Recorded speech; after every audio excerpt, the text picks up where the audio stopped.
Nekat buat laporan palsu, pemuda ditangkap. Terpidana pembalakan liar bayar uang pengganti. Kembangkan kreativitas anak melalui dongeng.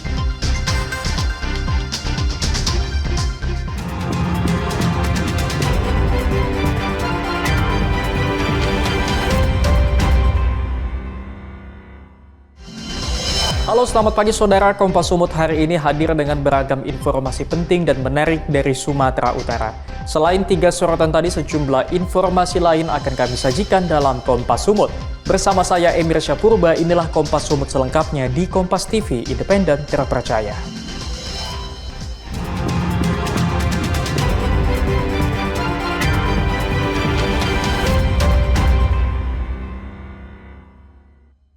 Saudara, seorang pemuda di Kabupaten Deli Serdang ditangkap usai membuat laporan polisi menjadi korban begal. Pelaku nekat membuat laporan palsu agar tidak membayar cicilan sepeda motor. Tersangka Febriansyah ini harus mendekam di balik jeruji besi usai menipu petugas unit reskrim Polsek Medan Tembung karena mengaku telah menjadi korban pembegalan sepeda motor. Awalnya laporan palsu pelaku diterima oleh petugas SPKT Polsek Medan Tembung. Namun saat polisi melakukan olah tempat kejadian perkara, petugas melihat banyak kejanggalan. Pasalnya banyak perbedaan antara keterangan pelaku saat membuat laporan dan fakta yang ditemukan di lapangan. Kapolsek Medan Tembung Ajun Komisaris Polisi Rasmaju Terigan menyebut sepeda motor pelaku sudah dijual ke seseorang yang kemudian juga ditangkap karena membeli sepeda motor tanpa dokumen yang lengkap. Pelaku mengaku sengaja membuat laporan palsu agar terbebas dari kewajibannya membayar cicilan sepeda motor selama 1 tahun 6 bulan lagi. Pada saat kita melakukan lidik, di situ kita lihat ada beberapa kejanggalan tentang laporan dia yang tidak sinkron dengan hasil lidik kita. Sehingga kita lakukan pemeriksaan yang mendalam dengan pelapor tentang yang dilaporkan dan hasil lidik kita di lapangan. Sehingga pelapor jujur bahwa sepeda motor yang dibilang dicuri itu atau dirampas itu adalah tidak benar. Para pelaku kini terancam penjara selama 7 tahun karena dijerat dengan pasal 266 Kitab Undang-Undang Hukum Pidana tentang keterangan palsu. Ferry Irawan, Kompas TV, Medan, Sumatera Utara. Saudara, 2 saudara kembar di Kabupaten Deli Serdang ditangkap polisi usai kompak melakukan pembobolan rumah dan pencurian sepeda motor. Dari catatan polisi, pelaku ternyata sudah berulang kali melakukan aksi kejahatan termasuk pembegalan. Tersangka Ramadanu dan Ramadana ditangkap petugas unit reskrim Polsek Medan Tembung di rumah mereka yang ada di Desa Sampali, Kabupaten Deli Serdang. Saudara kembar ini ditangkap lantaran mencuri sepeda motor milik tetangga mereka. Selain tersangka Ramadanu dan Ramadana, polisi juga menangkap 2 pelaku lain yang satu diantaranya masih berstatus anak di bawah umur karena terlibat aksi dalam pencurian. Kapolsek Medan Tembung Ajun Komisaris Polisi Rasmaju Terigan bilang saudara kembar yang ditangkap bersama komplotannya tercatat sudah berulang kali melakukan kejahatan. Keduanya bahkan tercatat pernah melakukan pembegalan dan sudah pernah dipenjara saat masih berstatus anak di bawah umur. Korban-korban yang lain, pelaku ini adalah yang kembar. Jadi unik ini, yang kembar, yang dari keterangan, dari data yang sama kita bahwa kedua ini adalah sudah sering melakukan tindak pidana pencurian. Dalam kasus ini, para pelaku terancam penjara selama 7 tahun karena dijerat dengan pasal 363 KUHP tentang pencurian. Ferry Irawan, Kompas TV, Medan, Sumatera Utara. Saudara, Kejaksaan Tinggi Sumatera Utara telah memeriksa 30 orang untuk mendalami kasus dugaan korupsi pengadaan kapal tunda yang diduga melibatkan PT Pelindo Regional 1 Cabang Belawan. Sejak proyek pengadaan pada tahun 2019, kapal tersebut tidak pernah beroperasi. Kejaksaan Tinggi Sumatera Utara terus mendalami dugaan korupsi proyek pengadaan kapal tunda PT Pelindo Regional 1 Cabang Belawan bekerjasama dengan PT Dok dan Perkapalan Surabaya senilai 135 miliar rupiah. Proyek pengadaan pada tahun 2019 ini diduga bermasalah, sehingga 2 kapal tunda yang direncanakan akan memperlancar proses di Pelabuhan Belawan tidak pernah tiba dan berfungsi hingga saat ini. Pelaksana harian Kepala Seksi Penerangan Hukum Kejaksaan Tinggi Sumatera Utara, M. Husairi, mengatakan pihaknya masih melakukan perhitungan potensi kerugian negara. Pihak penyidik telah melakukan koordinasi kepada pihak BPKP untuk melakukan penghitungan kerugian negara. Bang, untuk memastikan lagi Bang, apakah saat ini kapal tunggu tersebut bisa beroperasi atau ada unitnya atau tidak? Pada saat ini posisi kapal tersebut berada di Dok Surabaya ya. Dan info pada saat di lapangan, pada saat aku penggeledahan, posisi tersebut tidak berfungsi sebagaimana mestinya. Berarti dari tahun 2019 Sebelumnya, Kejaksaan Tinggi Sumatera Utara telah melakukan penggeledahan di kantor PT Pelindo Regional 1 Cabang Belawan. Ruganda Malau, Kompas TV, Medan, Sumatera Utara. Terpidana pembalakan liar bayar uang pengganti, saksikan usai jeda.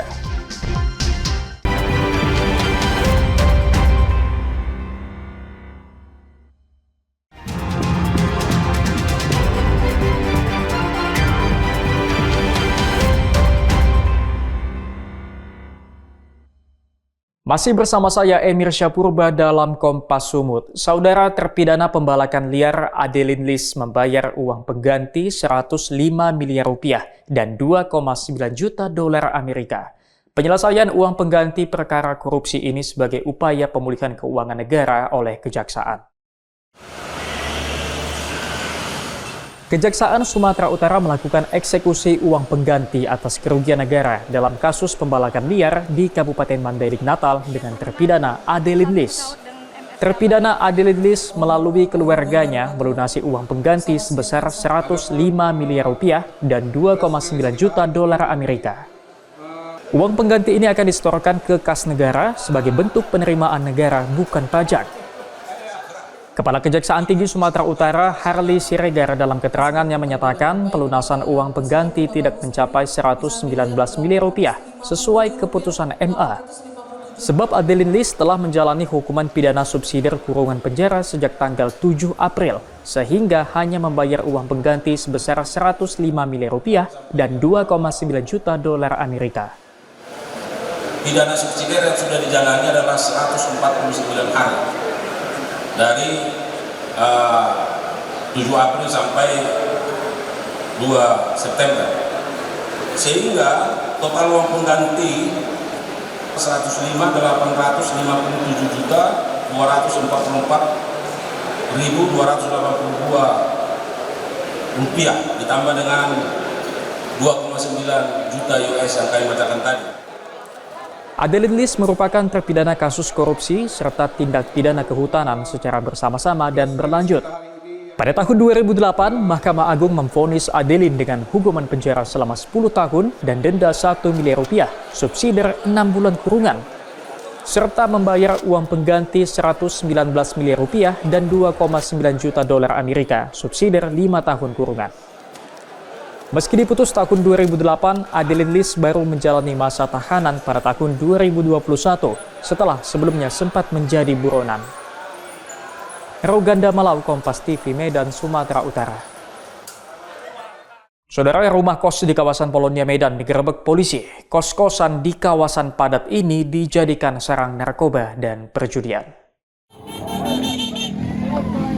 Personil Satres Narkoba Polrestabes Medan menangkap seorang pengedar narkoba di sebuah rumah kos kawasan Polonia, Medan. Pelaku sengaja menggunakan rumah kos sebagai markas peredaran narkoba dan tempat perjudian. Lokasi ini cukup sulit diakses karena harus memasuki gang sempit. Pelaku juga sengaja mencari tempat sulit agar tidak diketahui petugas.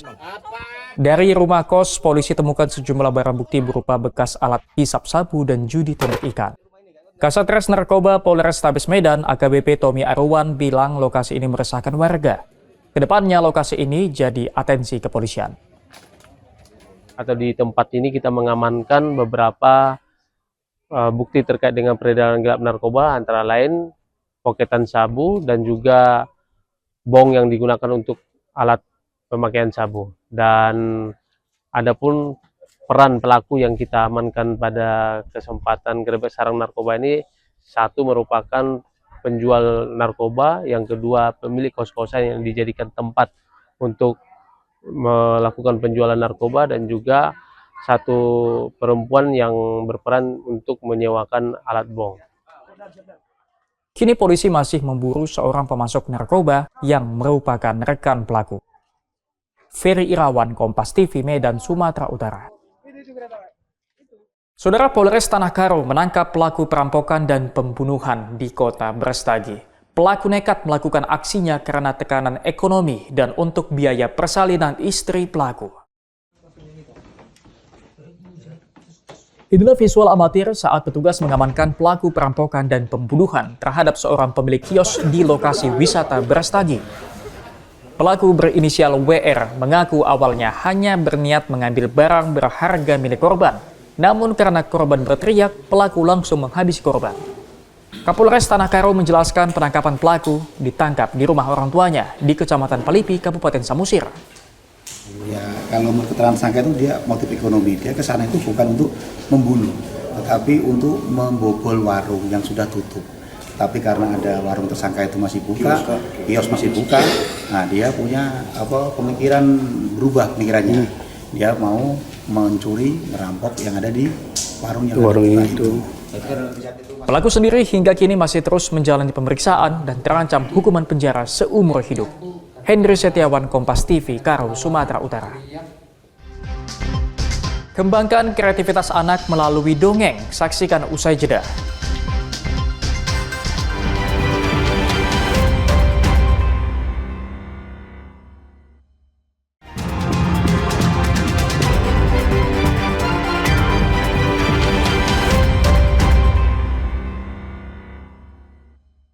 Masih bersama saya Emir Syapurba dalam Kompas Sumut. Saudara, perajin tenun ulos di Desa Papande, Pulau Sibandang masih mempertahankan menenun secara tradisional.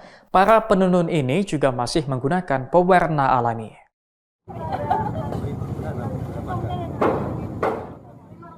Ulos merupakan kain tenun ciri khas dari suku Batak. Dalam pembuatannya, ulos ada yang ditenun secara tradisional maupun secara modern dengan menggunakan mesin. Saat ini, perajin tenun ulos tradisional bisa ditemukan di kawasan Danau Toba, tepatnya di Desa Papande, Pulau Sibandang, Kabupaten Tapanuli Utara. Menuju Desa Papande, kita bisa menyeberangi Danau Toba menggunakan kapal penyeberangan selama 10 menit dari Pelabuhan Muara. Hampir 80% wanita di Desa Papande berprofesi sebagai perajin tenun ulos tradisional. Mereka belajar secara turun-temurun. Uniknya lagi, mereka menggunakan bahan alami dari pohon ketapang untuk mewarnai benang. Untuk membuat satu motif ulos, para perajin ini memerlukan waktu sekitar 1 bulan, mulai dari pewarnaan benang, penentuan motif, dan penenunan. Dari motif yang sama, mereka bisa membuat 3-5 pasang ulos yang terdiri dari sarung dan juga selendang. Lamanya proses pembuatan karena menenun ulos secara tradisional harus detail. Adapun motif ulos yang mereka kerjakan yaitu jenis ulos harungguan yang dahulu hanya dipakai oleh para raja-raja. Sementara untuk penjualan, para perajin tidak perlu ikut langsung memasarkan kepada konsumen. Karya ulos-ulos mereka langsung dijual ke galeri milik pemerintah kabupaten tanpa menunggu harus ada pembelinya. Sepasang ulos untuk selendang dan sarung dijual dengan harga Rp2.500.000 hingga Rp3.500.000. Jenis harungguan, Pak. Harungguan. Iya. Kalau untuk orang Batak sendiri pergunakan untuk apa, Bu? Untuk pesta, ada pesta Batak. Kalau untuk bahan baku sendiri sulit nggak diperoleh, Bu? Bahan bakunya kita beli, Pak. Beli ya? Iya, beli. Tapi kalau untuk buat warna kita sendiri yang buat, Pak, dari tumbuh-tumbuhan gitu. Pewarnaannya? Iya, pewarna. Oh begitu? Iya, karena pewarnaan alam namanya, Pak. Ya. Bisa mengetahui pewarnaan alam ini dari mana? Dari pohon ketapang. Dari apa? Dari kalau di sini namanya salaon gitu. Konsumen atau pembeli bisa membedakan motif hasil tenun ulos tradisional yang lebih detail dibandingkan ulos mesin. Sementara dari sisi pewarnaan, yang membedakan adalah warna yang lebih cerah ketika menggunakan pewarna kimia. Tim Liputan Kompas TV, Tapanuli Utara, Sumatera Utara. Saudara, seorang wanita di Kabupaten Deli Serdang mengolah limbah styrofoam menjadi beanbag atau kursi santai yang cantik dan bernilai ekonomi tinggi. Kini kursi santai berbahan styrofoam sudah dipasarkan ke sejumlah daerah di Sumatera. Banyaknya limbah styrofoam terus menjadi ancaman bagi kelestarian lingkungan hidup. Namun di tangan seorang Dewi Setiani, limbah styrofoam mampu diolah menjadi beanbag atau kursi santai yang cantik dan bernilai ekonomi tinggi. Untuk mengolah limbah styrofoam sendiri cukup sederhana. Limbah styrofoam diolah menjadi bulir-bulir kecil dengan menggunakan mesin khusus. Kemudian bulir-bulir tersebut dikumpul dan dimasukkan ke dalam kain pembungkus dengan aneka bentuk dan warna. Dewi mengaku memproduksi aneka bentuk kursi santai sesuai dengan kebutuhan konsumen. Untuk harga sendiri cukup terjangkau, mulai Rp100.000 hingga yang paling mahal Rp850.000. Usaha yang diberi nama Medan Beanbag ini dibangun Dewi pada tahun 2012 lalu karena prihatin melihat banyak limbah styrofoam di lokasi tempatnya bekerja dulu. Mulai saya saya kan dulu kerja salah satu bidang furniture kan. Awalnya saya lihat ada pecahan styrofoam atau styrofoam kan biasa kalau perabot itu ada kayak kas styrofoam itu yang besar kan. Kok sayang kali, banyak kali gitu nggak dimanfaatin. Nah, saya ambil ide, ada yang memang bisa saya pergunakan, saya buat cover beanbagnya, saya coba buat cover kan, habis itu ya udah saya beli mesin, saya pecahin itunya. Sekarang udah jadi. Kini Dewi memamerkan hasil karyanya di galerinya yang berada di Desa Lalang, Kabupaten Deli Serdang. Dewi juga memasarkan karyanya melalui jejaring media sosial. Tim Liputan Kompas TV Medan, Sumatera Utara. Saudara, untuk mendorong anak-anak mengembangkan kreativitas, sebuah komunitas di Kota Medan rutin menggelar latihan mendongeng. Di sini anak-anak akan diajak untuk mengekspresikan diri melalui kisah-kisah yang diceritakan. Di bawah rindangnya pepohonan di Taman Kota Medan, sejumlah anak yang tergabung dalam Cerita Baik Foundation tengah asyik mendengarkan dongeng dari rekan sebayanya. Mereka dibawa ke ruang imajinasi dan diajak untuk mengekspresikan diri melalui kisah yang diceritakan. Sejak tahun 2020, komunitas ini memang gencar mengenalkan dan mengajarkan dongeng kepada anak-anak. Anak-anak dari usia 6 tahun hingga yang sudah duduk di sekolah menengah bisa mengikuti kegiatan ini. Selain menjadi pendengar, anak-anak juga diajarkan untuk bisa berdongeng di depan umum. Aktivitas ini bermanfaat untuk membentuk kepercayaan diri dan mengasah kreativitas anak. Ya, pada intinya itu kan public speaking ya, maka kemudian akan melebar. Mereka bisa berpidato, bermain boneka, kemudian mendongeng, berkisah, kemudian mereka main wayang, kemudian menulis buku dan sebagainya. Segala sesuatu yang berhubungan dengan literasi sih. Salah satu anak yang tergabung dalam komunitas ini bahkan berhasil meraih juara di tingkat nasional setelah rutin berdongeng di depan anak-anak lainnya. Kalau Ais, alhamdulillah waktu itu ikut lomba, Ais masuk tingkat nasional Kak. Dan Ais nasional, alhamdulillahnya lagi nih juara 2. Tapi itu hal yang menakjubkan, Ais tak sangka. Alhamdulillah. Alhamdulillah Faiz ya. Bagi Anda yang ingin mengajak dan mengenalkan si buah hati dengan dongeng, bisa mengikuti kegiatan yang dilaksanakan oleh Cerita Baik Foundation setiap hari Kamis dan Minggu di Taman Ahmad Yani, Jalan Imam Bonjol, Kota Medan. Emir Syapur, Bairo Ganda Malau, Kompas TV Medan, Sumatera Utara. Sampai di sini Kompas Sumut hari ini. Anda bisa menyimak video tayangan kami di kompas.tv atau menyaksikan secara langsung via streaming di kompas.tv/live. Kami undur diri, tetap saksikan rangkaian program berita di Kompas TV, independen, terpercaya.